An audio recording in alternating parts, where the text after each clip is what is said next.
இந்த விவசாய பொருட்களில் மட்டும் இந்த இடைத்தரகர்கள் இருக்காங்கள்ல, புரோக்கருங்க, அவனுங்க தான் இருக்கிறதுலையே டேஞ்சரு. விவசாயம் பண்ணுற நம்மளும் சரி, விவசாயம் பண்ணுற பொருளை மக்கள் எடுத்துகிட்டு போய் சேர்க்குறான் பாருங்க, அவனுங்களும் சரி, 2 பேருமே ஓரளவுக்கு ஒரு வேலையை கஷ்டப்பட்டு செய்கிறாங்க.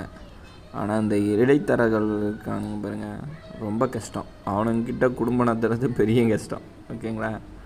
என்ன ஆச்சுன்னா, இந்த வேர்க்கடலை இருக்குங்களா, அது மண்ணில் விளையிற பொருள். அதில் மண்ணே இல்லாமல் ஒரு சின்னதாக ஒரு சின்ன மண்ணுக்கட்டி கூட இல்லாமல் அவனுங்களுக்கு எடுத்துகிட்டு போய் கொடுக்கணும்னு எதிர்பார்க்குறானுங்க. ஓகேங்களா? அது அப்படியே ஒரு எப்படி சொல்கிறது, ஒரு 80 கிலோவுக்கு ஒரு அரை கிலோ மண்ணு கட்டி இருந்தாலும் அவனுங்க எவ்வளோ கிலோ தான் எடுக்கிறானுங்க? 80 கிலோவுக்கு 83 கிலோ. அதாவது 80 கிலோ தான் எடை, 3 கிலோ எக்ஸ்ட்ராவாக எடுக்கிறானுங்க இந்த மண்ணு கட்டிக்கும் அந்த 250 கிராம் கோணி பைக்கும்.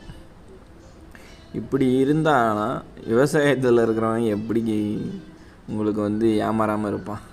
எப்படி தான் அவன் வாழ்க்கையை நடத்துவான்? எப்படி தான் அடுத்த போகம் பயிர் வைப்பான்? ரொம்ப மோசங்க இந்த இடைத்தரகர்கள். ஓகேங்களா?